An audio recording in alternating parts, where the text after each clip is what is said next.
Avez-vous déjà regardé dans le miroir et vous avez eu l'impression qu'un étranger vous regardait? Comme la vie que vous vivez, n'est-ce pas vraiment la vôtre? Et si je vous disais que la plupart de ce que vous croyez de vous, vos limites et votre but, même votre douleur, n'a jamais été vrai? Qu'à partir du jour où vous êtes né, le monde a commencé à vous nourrir de mensonges pour enterrer votre identité divine? Ce n'est pas seulement une autre vidéo, c'est votre éveil. Et vous n'avez qu'un jour pour écouter ce que Dieu dit. Oui, un jour. La Bible nous dit dans Osée 4, 6, « Mon peuple est détruit faute de connaissance. Et ce que vous ne savez, pas vous coûte déjà votre paix, votre clarté, votre appel. Mais aujourd'hui, le voile soulève. Dieu expose chaque tromperie qui vous a gardé petit, confus et endormi spirituellement. Vous n'êtes pas ici par accident. Jésus-Christ rappelle votre esprit à la vie. La douleur que vous ressentez, ce n'est pas aléatoire, c'est divin, parce que ce qui ressemble à une panne est vraiment une percée, orchestrée par Dieu lui-même. Ce message est pour ceux qui se sont sentis à leur place toute leur vie, pour ceux qui ne s'intègrent jamais, pour ceux qui portent une foi profonde mais qui sont secrètement épuisés par la confusion spirituelle. Vous n'êtes pas brisés, vous êtes choisis. Et l'ennemi a travaillé des heures supplémentaires pour vous convaincre du contraire. Mais Dieu est sur le point de vous rappeler qui vous êtes vraiment. Et quand il le fait, tout change. Restez avec moi jusqu'à la fin de cette vidéo, car dans les prochaines minutes, vous découvrirez la vérité qui recablera votre esprit, ravivera votre foi et rendra votre âme à son plan d'origine. Celui conçu par Dieu, écrit dans la Bible, et payé par le sang de Jésus. Ne faites pas défiler, ne tardez pas, vous n'aurez peut-être plus jamais cette chance. Dès le moment même où vous avez pris votre premier souffle, le monde a commencé son travail subtil de vous remodeler. Ils vous ont donné un nom, vous ont enveloppé des coutumes et vous ont baptisé en croyances qui n'avaient rien à voir avec votre origine divine. Vous avez appris à poursuivre la validation, à réduire votre lumière et à porter des masques juste pour s'adapter à des systèmes conçus pour contrôler. Mais l'âme ne ment pas tranquillement pour toujours. Au fond, il y a toujours eu un murmure sacré vous rappelant que quelque chose était éteint, une douce traction vers Dieu, vers la foi, vers la vérité écrite dans la Bible que le monde a essayé de faire taire. Ce coup de feu, vous avez ressenti toute votre vie? Ce n'est pas de la confusion, c'est votre identité divine qui appelle. Comme Moïse élevé dans le palais de Pharaon, vous avez été soigné dans une culture qui n'était pas la vôtre. Vous avez été félicité pour la conformité et puni pour curiosité. Chaque fois que vous avez remis en question le script, vous avez rencontré une résistance, étiquetée « trop », insensible ou rebelle. Mais ce n'étaient pas des défauts, ils étaient les marques des élus. Tout comme Jésus-Christ lui-même, qui a été mal compris et rejeté par le sien, votre rejet a toujours été un drapeau rouge pour l'ennemi que la main de Dieu est sur vous. Et l'ennemi craint cela. Oh, comment il le craint! C'est pourquoi les mensonges ont commencé si tôt. Parce que si jamais vous saviez vraiment qui vous êtes en Dieu, le système s'effondrerait. Mais voici la puissante vérité. Ce qu'ils ont essayé d'enterrer, c'est à nouveau monté. Puisque, vous vous souvenez? Votre âme est éveillée, ces nuits blanches, cette agitation dans votre esprit, ce n'est pas de l'anxiété, c'est la révélation. C'est le Saint-Esprit qui vous tremble doucement en disant « Enfant, réveille-toi, tu n'étais jamais censé être prisonnier de ce monde. » Et quand vous regardez autour de vous et voyez les mensonges, dans les médias, dans la culture, dans des relations brisées, ne paniquez pas. Cette clarté est un don de Dieu. C'est le levage du voile. C'est votre moment d'exode. Le même Dieu qui s'est séparé de la mer pour Israël sépare la tromperie pour vous. Vous n'avez jamais été censé survivre, vous avez été choisi pour surmonter, choisi pour se démarquer. Choisi pour transporter une lumière si pure, l'obscurité tremble à votre présence. C'est pourquoi on vous a menti. Parce que lorsque Dieu choisit quelqu'un, il les marque. Et lorsque le monde voit cette marque, il lance chaque distraction et tromperie qu'il peut pour le déambuler. Mais Ésaïe 54, 17 dit « Aucune arme formée contre vous ne prospérera. » Pas un. Les mensonges ont peut-être retardé votre objectif, mais ils ne pourraient jamais le détruire. Parce que ce qui est rédigé par Dieu est éternel, et vous, bien-aimés, faites partie de cette paternité divine. Alors maintenant, la question devient, continuerez-vous à vivre le script qu'ils vous ont donné, ou allez-vous vous lever dans la vérité que Dieu révèle? Parce qu'une fois vos yeux ouverts, vous ne pouvez pas revenir en arrière. Le monde perd son emprise. Et soudain, tout change. Comment vous parlez, comment vous priez, comment vous vivez. Vous commencez à marcher avec l'autorité de quelqu'un qui sait qu'il est couvert par le sang de Jésus-Christ. Vous commencez à parler la vie, pas les mensonges. Et lentement, la fausse identité qu'ils ont construite autour de vous commence à s'effondrer. Mais ce n'est que le début. Parce que lorsque vous commencez à vous réveiller, une autre vérité émerge des ombres. Quelque part en cours de route, vous avez oublié, pas par choix, mais par conception. Le monde, gouverné par des systèmes, éloigné de Dieu, est structuré pour vous faire oublier qui vous êtes en lui. À partir du moment où vous êtes né, vous êtes inondé de distractions, d'attentes et d'identités artificielles. On vous a dit de chasser les carrières, les applaudissements et l'apparence. Mais je n'ai jamais expliqué comment chasser votre Créateur. Et pourtant, enterré profondément sous ce bruit, votre esprit se souvient. Ce malaise que vous avez ressenti, ce n'est pas la dépression, ce n'est pas de la confusion. C'est votre âme qui pleure la distance entre qui vous êtes devenu et qui Dieu vous a conçu pour être. Et maintenant, la foi remute la mémoire. La Bible est remplie d'exemples de personnes qui ont subi une amnésie spirituelle, même des puissantes. Prenez Samson, par exemple. Il a été choisi dans la naissance, mais il a oublié la source de sa force. Ce n'était pas dans ses cheveux, c'était dans son obéissance à Dieu. Et quand il s'est éloigné, il a tout perdu, jusqu'à ce que son esprit se souvienne. Et puis Dieu l'a restauré. C'est exactement ce qui se passe lorsque vous arrêtez de vivre pour ce monde et commencez à vous reconnecter avec Dieu.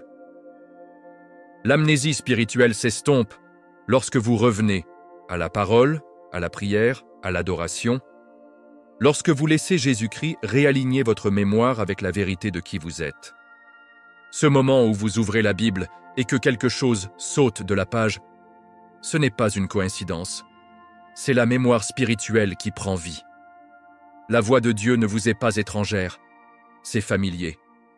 Vous ne l'avez pas entendue depuis un moment. Jean 10, 27 dit « Mes moutons entendent ma voix et je les connais, et ils me suivent. » Vous n'étiez jamais censé être perdu, juste endormi, et maintenant Jésus vous réveille doucement, chuchotant le bruit. Revenez, vous m'appartiez.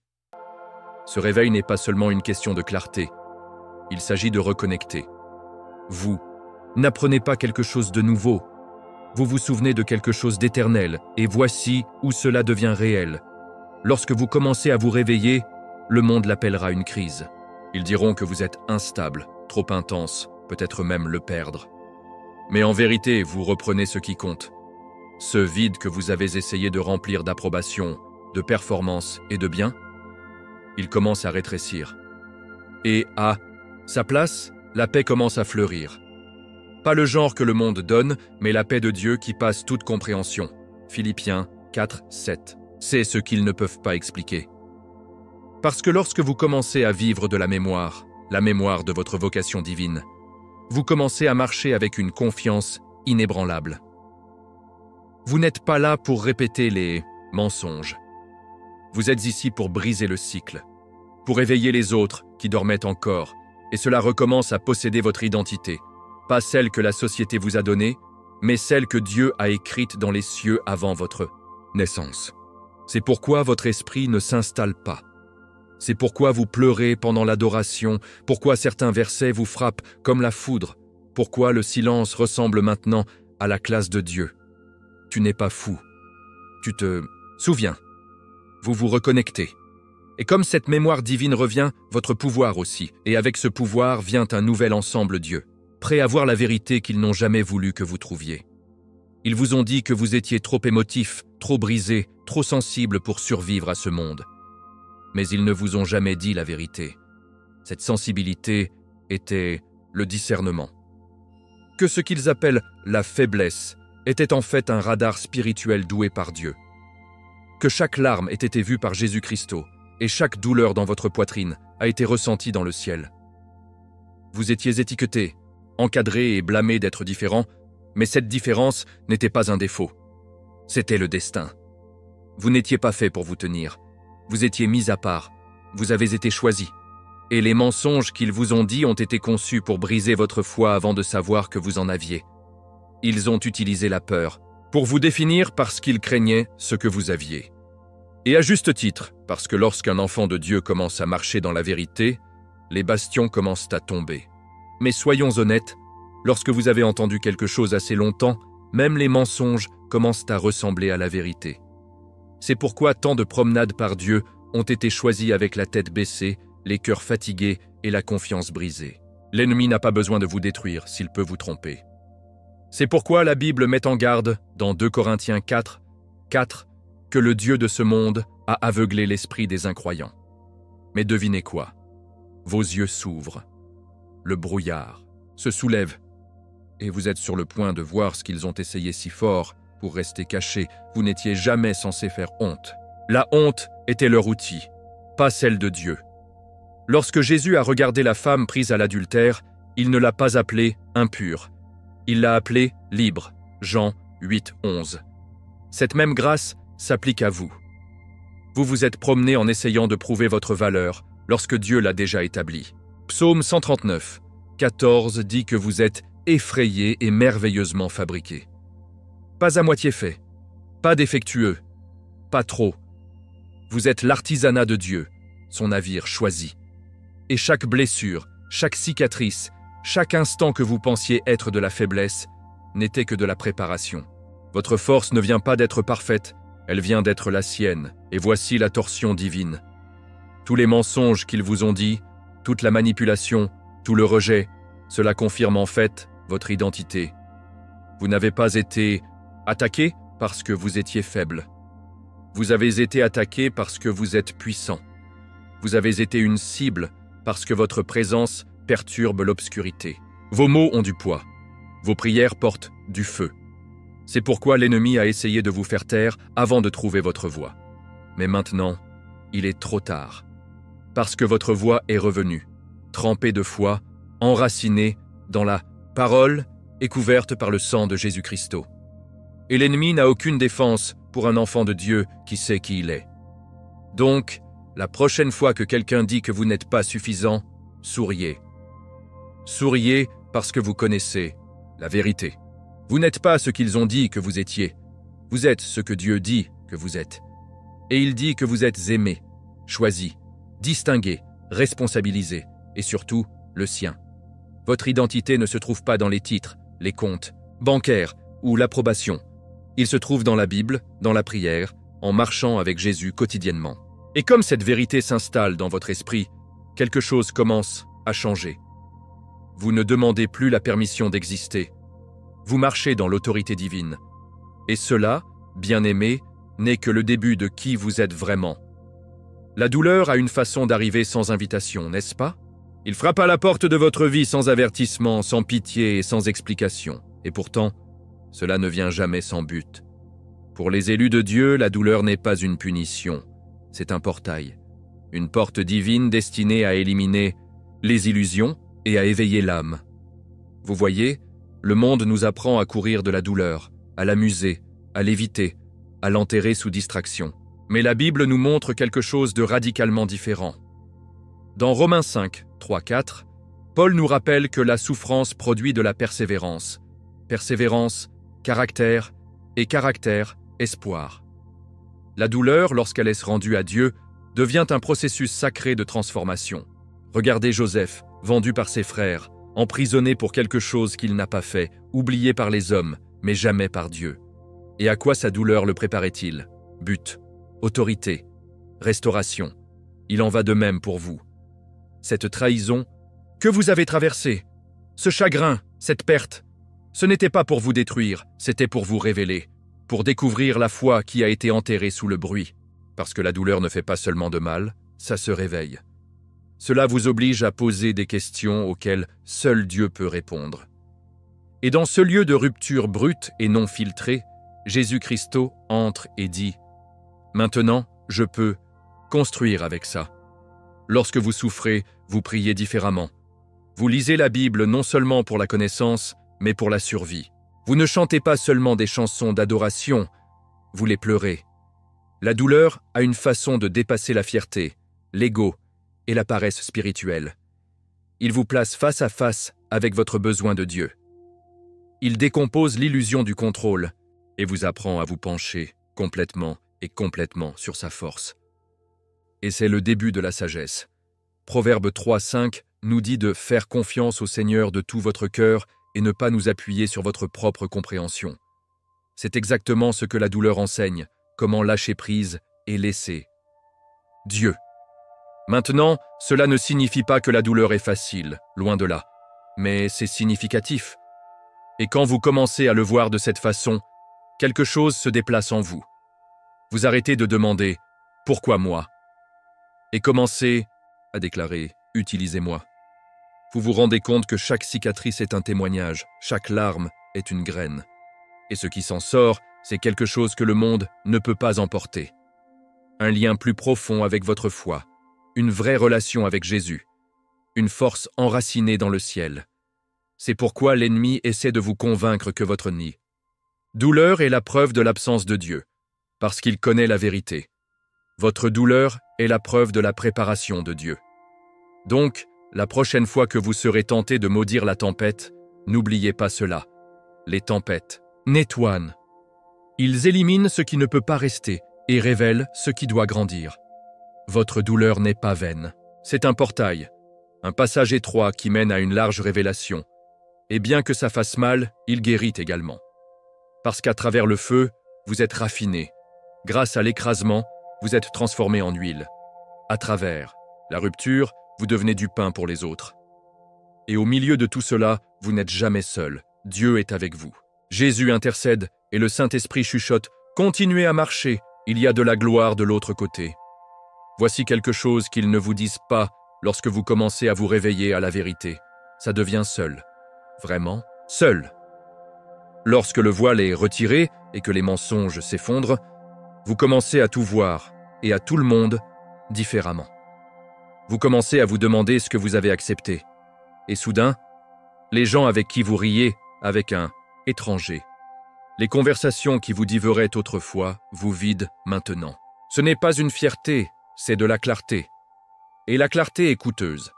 Lorsque Jésus-Christ a commencé à révéler la vérité du royaume, même son propre peuple l'a rejetée.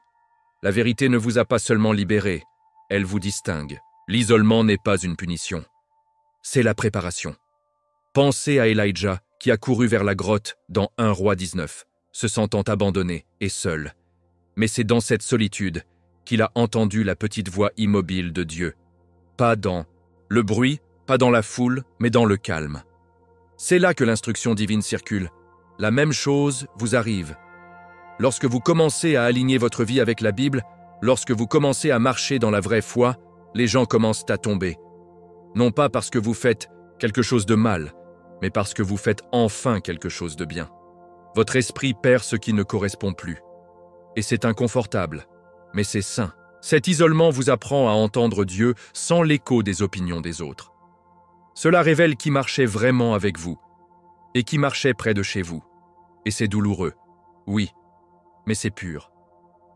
Jésus a passé 40 jours dans le désert, seul avant de commencer son ministère. Moïse a été exilé pendant des années avant de revenir en tant que livreur. Même Paul, après sa conversion, a été envoyé dans le désert avant de prêcher l'Évangile. Pourquoi ? Parce que l'isolement est l'endroit où l'identité est forgée, où la fierté est dépouillée, où l'obéissance naît, où vous arrêtez de chercher la validation et commencez à chercher Dieu. Et soyons honnêtes, certaines des révélations les plus puissantes de votre vie sont venues lorsque vous étiez seul, criant dans la foi, s'accrochant à des écritures. Comme le psaume 46, 1.